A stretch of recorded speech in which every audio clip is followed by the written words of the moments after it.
Hello दोस्तों, आप सभी लोगों का स्वागत है मेरे लेक्चर पर। आज मैं आपको बताने जा रहा हूँ कि पॉइंट ऑफ इन्फ्लेक्शन क्या होता है।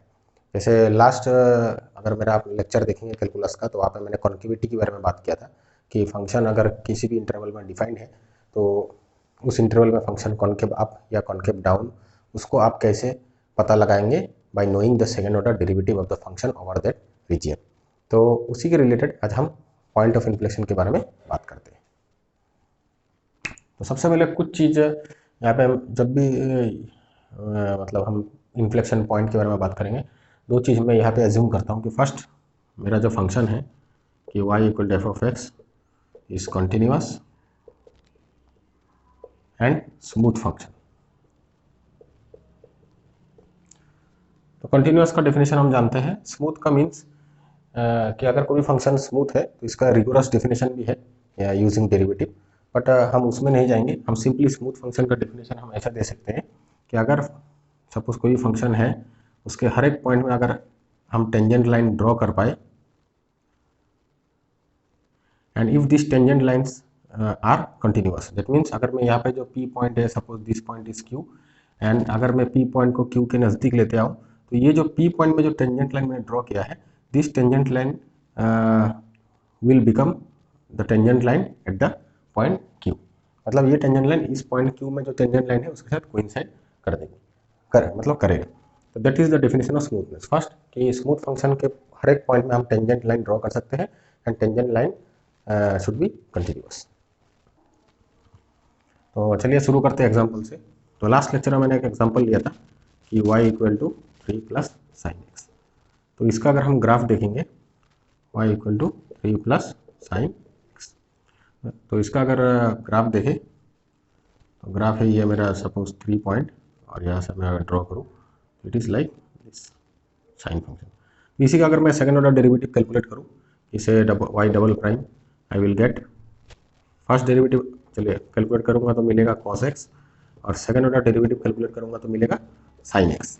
तो अगर मैं सेकेंड ऑर्डर डेरिवेटिव को यहाँ पे ड्रॉ करूँ,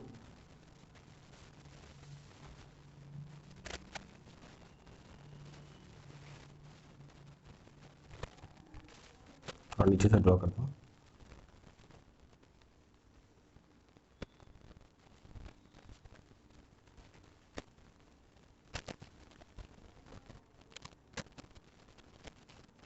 तो this is y double prime and this is.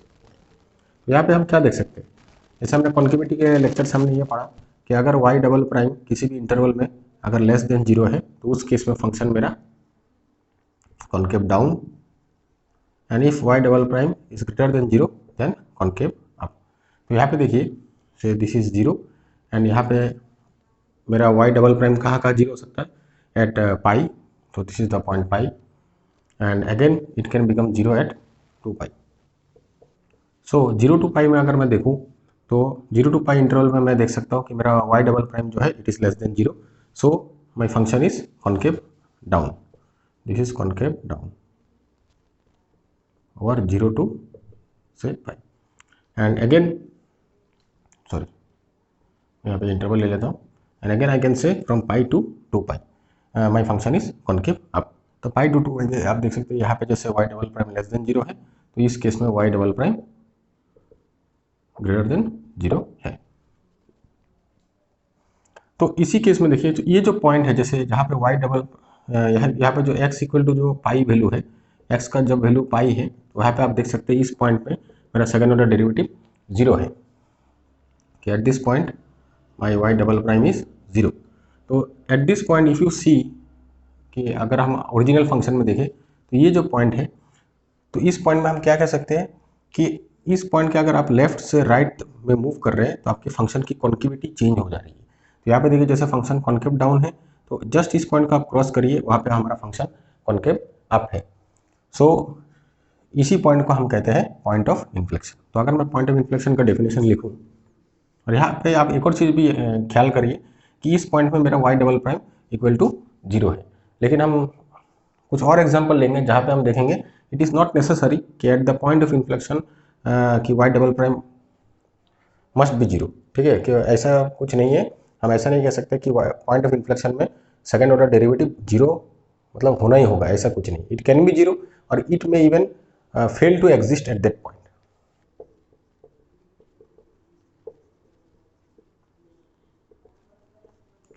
The point of inflection,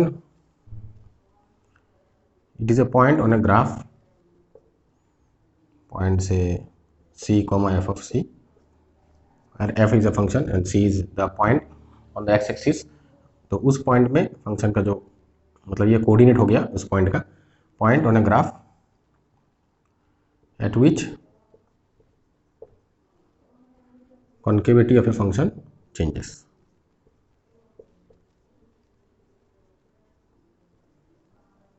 changes and point of inflection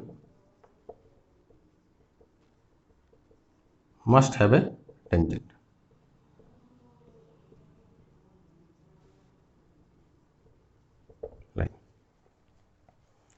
तो चलिए कुछ एग्जांपल के हेल्प से देखेंगे। तो यहाँ पे जो मैंने लिखा है point of inflection must have a tangent line, तो इसके बारे में भी हम जानते हैं।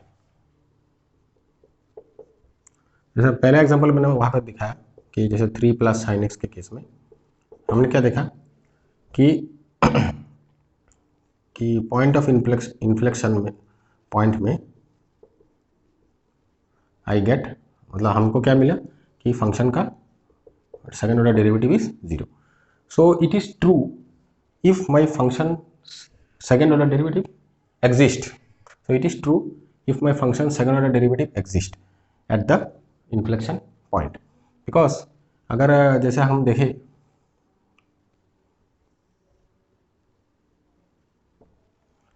अगर हमने वो जो ग्राफ, अगर उस ग्राफ को अगर हम ड्रॉ करें तो हमको ऐसे मिला था कि इस पॉइंट में सेकेंड ऑर्डर डेरिवेटिव हमको 0 मिल रहा है। बिकॉज अगर सपोज माई फंक्शन है ट्वाइस, मतलब इस फंक्शन का मेरा सेकेंड ऑर्डर डेरिवेटिव एग्जिस्ट करता है over the interval, so that, तो अगर मैं पॉइंट ऑफ इन्फ्लेक्शन से लेफ्ट साइड में जाऊँ तो वहाँ पे मुझे क्या मिल रहा है, second order derivative is less than 0। And if I move towards the right, अगर मैं पॉइंट ऑफ इन्फ्लेक्शन से राइट साइड में जाऊँ तो वहाँ पे मुझे मिल रहा है second order derivative is greater than 0। And more over if अगर मेरा फंक्शन का सेकेंड ऑर्डर डेरिवेटिव अगर कंटिन्यूअस है, तो इसका हमने जैसे सेकेंड ऑर्डर डेरिवेटिव कैलकुलेट किया था तो हमको मिला था minus sine x. You can see this sine x function is a continuous function, that means इस फंक्शन का जो सेकेंड ऑर्डर डेरिवेटिव है it is a continuous function. तो if a function is continuous then between negative and positive value the function must contain the value 0। It is because of the intermediate value theorem, जो मैंने अपने lecture में बताया कि intermediate value theorem से हम ये कह सकते हैं अगर कोई भी फंक्शन कंटिन्यूअस है and it is taking value between negative, it is taking at one point से negative and another end point से positive value, then it must contain all the values between negative and positive. तो जैसे अगर इस point के left side से अगर हम मूव करें, suppose if I choose some interval here, ये some open interval and say a and b, then I can say कि y double prime at a is negative and y double prime at b is positive, and if my function is continuous then within this interval a to b my function second order derivative must have a value 0 from the intermediate value theorem। तो ये question है कि अगर मेरा function का second order derivative exist करता है and my function second order derivative is continuous, then at the point of inflection the second order derivative must be 0। But it is not always true, the reverse is not always true कि if a function has a second order derivative equal to 0, मतलब suppose कोई भी एक point में function का second order derivative अगर 0 है तो उस पॉइंट में आपको जरूरी नहीं है कि उस पॉइंट में आपको इन्फ्लेक्शन पॉइंट मिलेगा, नहीं भी मिल सकता है। इसका मैं आपको एग्जाम्पल से मैं आपको बताता हूँ।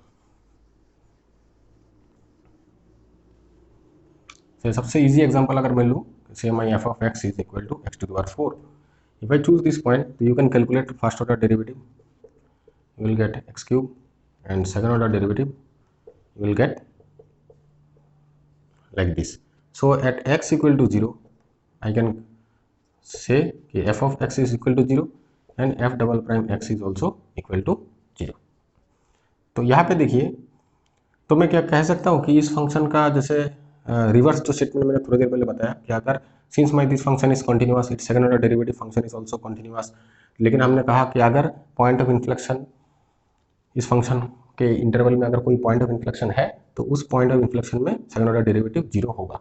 अगर उस फंक्शन का सेकंड ऑर्डर डेरिवेटिव अगर कंटिन्यूअस है। लेकिन whether reverse statement is true कि if I get say second order derivative equal to 0, can I say कि the point where I get second order derivative is equal to 0 is the inflection point?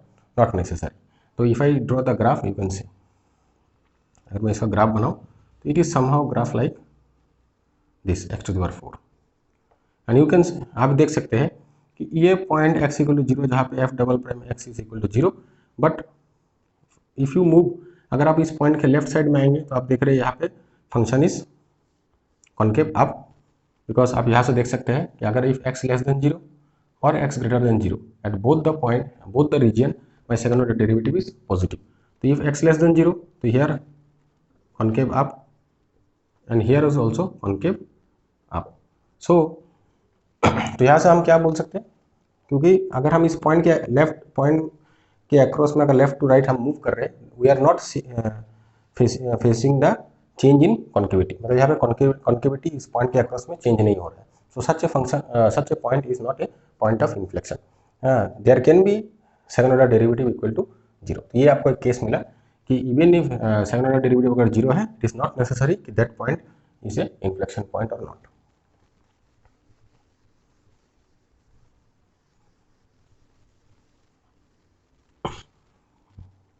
Next case कि जैसे मैंने बोला function is continuous and smooth, तो if a function is smooth we can say my function is differentiable also, that means it's first order derivative exist also. But और मैंने एक और definition में कहा था कि इन्फ्लेक्शन पॉइंट में टेंजेंट लाइन जो होना जरूरी है।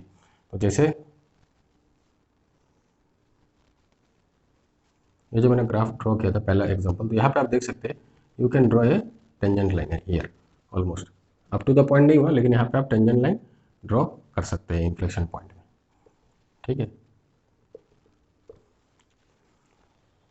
तो यहाँ पे दो केस है, यहाँ पे क्या है, टेंजेंट लाइन, जैसे अगर आप टेंजेंट लाइन का डेफिनेशन अगर आप बोलेंगे कि suppose tangent line is a line which just touches the point, which just touches the function at a point and if you extend the tangent line it will not cross the function, अगर ऐसा definition आप देंगे then you, तो ये case में आप inflection point में आप कभी टेंजेंट लाइन ड्रॉ नहीं कर सकते, बिकॉज यू कैन सी कि at this point the function is crossing the tangent line. यहाँ पे आप देखिए और यहाँ पे आप देखिए function is crossing the tangent line और you can say tangent line crosses the function. So the first जो डेफिनेशन जो अभी मैंने बताया that is not the accurate definition of a tangent line. Tangent line का डेफिनेशन हम Leibniz के definition से हम दे सकते हैं कि अगर आप दो point is, suppose if you choose two points a P and Q and if this two points are very close and you draw a line passing through these 2 points, then such a line is tangent to the curve, because if you choose a point here P and you choose another point Q, and if P and Q are very close, you can always draw a tangent, always draw a straight line passing these 2 points, and that point will just touch the curve, ठीक है। और यहाँ पे भी अगर आप कोई भी पॉइंट लेंगे R से P and R, and if you move R and P very close to each other, then you can draw a tangent line from here in the upward direction and you can draw a tangent line from here in the lower direction।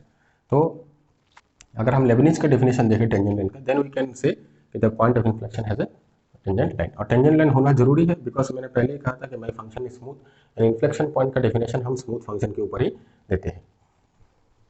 तो that means in the other sense we can say कि at inflection point f prime x exist, okay यहाँ से हम कह सकते हैं, लेकिन it is not necessary. मैं आपको एक और एग्जांपल बताऊंगा जिसमें हम ये देखेंगे कि even if F prime x that is first order derivative अगर पॉइंट ऑफ इन्फ्लेक्शन में एग्जिस्ट नहीं करता है, तब भी उस पॉइंट में हम टेंजेंट लाइन तब भी उस पॉइंट में हमको पॉइंट ऑफ इन्फ्लेक्शन मिल सकता है। लेकिन ये डेफिनेशन जरूर हमको याद रखना है कि पॉइंट ऑफ इन्फ्लेक्शन में हम टेंजेंट लाइन ड्रॉ करना जरूरी है, मतलब वहाँ पे हम टेंजेंट लाइन जरूर ड्रॉ करेंगे, और that means eight the point of inflection the tangent line must exist. So such an example is cube root of x. अगर मैं ऐसा फंक्शन लूँ तो we can calculate f prime x 1 by 3 x to the power 1 by 3 minus 1 and you will get 1 by 3 x to the power minus 2 by 3, and even if you calculate f prime x तो आपको मिलेगा 1 by 3 into minus 2 by 3 x to the power minus 2 by 3 minus 1, that is you will get minus 2 by 9 x to the power minus 5 by 3। तो आप यहाँ पे देख सकते हैं कि if x equal to 0, you can say my f prime x does not exist and f double prime x also not exist. F prime x not exist and f double prime x also not exist. But such a curve is continuous and smooth, because if I draw the curve तो आपको idea लग जाएगा. अब देखिए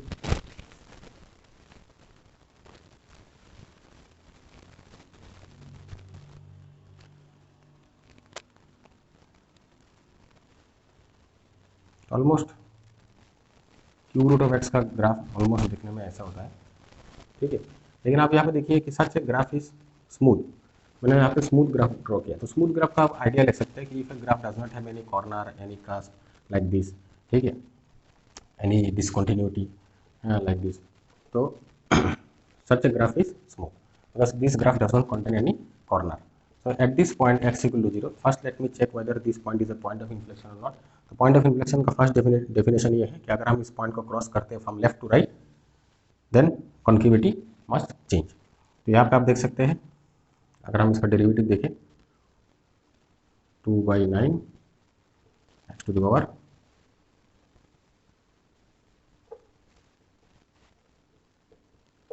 5/3. यहाँ पे आप देख सकते हैं since it is cube root, तो cube root and then whole to the power 5. तो cube root if x less than 0 then this portion is negative and ultimately here आपका ऑड पावर है, you will get negative and since there is 1 minus then it will be become positive. तो here you can say f prime x is greater than 0. और यहाँ पे अगर आप देखेंगे if x is positive then this whole portion is positive, this is positive, and then there because there is a minus sign in the derivative you will get f prime x here less than 0. तो you can say कि यहाँ से हमारा अगर इस point के left right हम move कर रहे हैं, second order derivative changes sign, that means concavity changes. तो such a point is inflection point. But you आप यहाँ पे देख सकते हैं कि ऐसा ये पॉइंट इन्फ्लेक्शन पॉइंट है. सेकंड पॉइंट डेफिनेशन में एक और सेकंड पॉइंट था कि at inflection point we can draw a tangent line.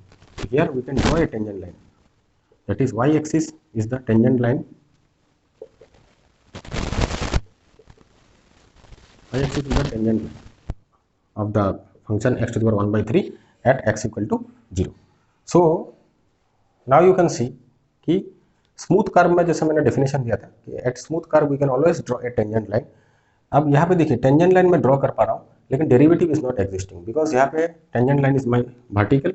So vertical tangent line का जो स्लोप होता है वो हम इन्फिनिटी चूज करते हैं. It means my first order derivative does not exist at this point, even my second order derivative also not exist at this point. तो यहाँ से हमने क्या कंक्लूजन देखा,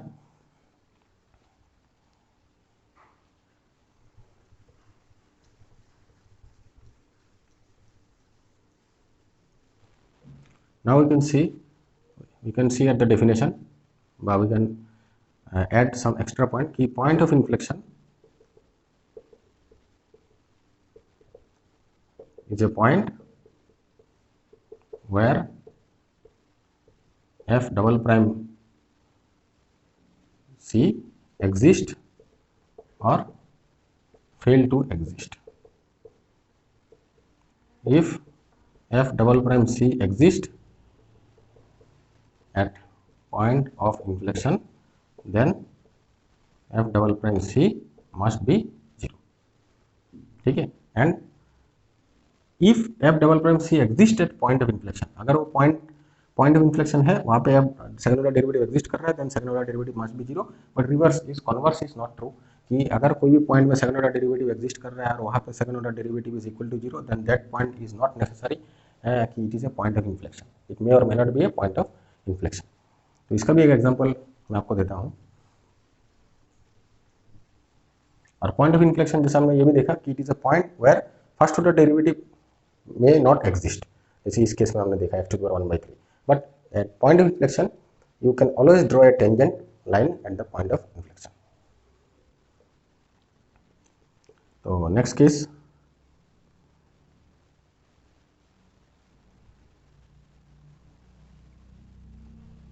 अच्छा उसका तो एग्जांपल मैंने आपको बता ही दिया कि f double prime x is 0 at a point and where point of inflection does not exist.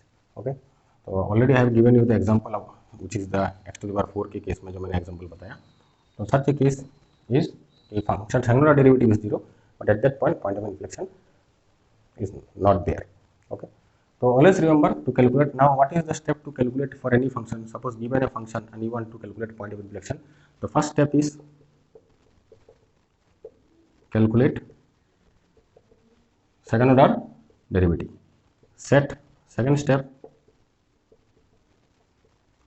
set second order derivative equal to 0 and solve for it, and find the value of x for which second order derivative is equal to 0, and even there is a point where second order derivative may not exist. Third step, now the point जहाँ पे आपने calculate किया second order derivative equal to 0, और जिस point में अगर आपका second order derivative exist नहीं कर रहा है, तो you have to move from left to right. You have now choose some value of x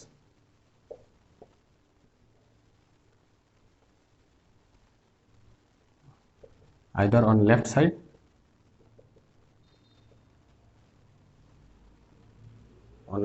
of the point or right side,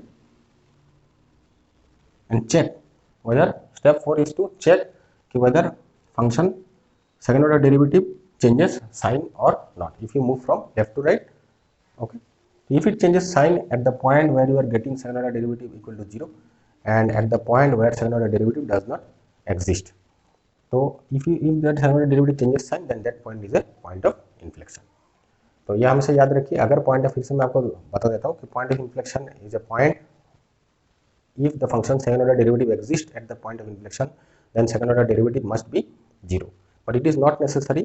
If a function has a second order derivative which is equal to 0 at a point, that point may or may not be an inflection point. तो इसलिए हमको तो पता नहीं कि whether this point is a point of inflection or not. But first step is to calculate second order derivative, and second step we have to set it equal to 0, and then we have to find the points, because if the second order derivative exists at a point of inflection, then at that point function second order derivative must be 0, or even if it does not exist at the point, then point of inflection में ऐसे भी हो सकता है कि वहाँ पे second order derivative exist नहीं भी कर सकता है. तो सच ए पॉइंट हमको पहले निकालना है फंक्शन में कि कहाँ पे एग्जिस्ट कर रहा है, कहाँ पे एग्जिस्ट नहीं कर रहा है. जहाँ पे एग्जिस्ट कर रहा है वहाँ पे हम इक्वल सेकंड ऑर्डर डेरिवेटिव का ये कैलकुलेशन करेंगे, and then we will check if we move from left to right by choosing some value of x either on the left side or on the right side, and we will check whether the second order derivative changes sign or not. So such a point is point of inflection. So thanks for watching. Stay tuned for next video.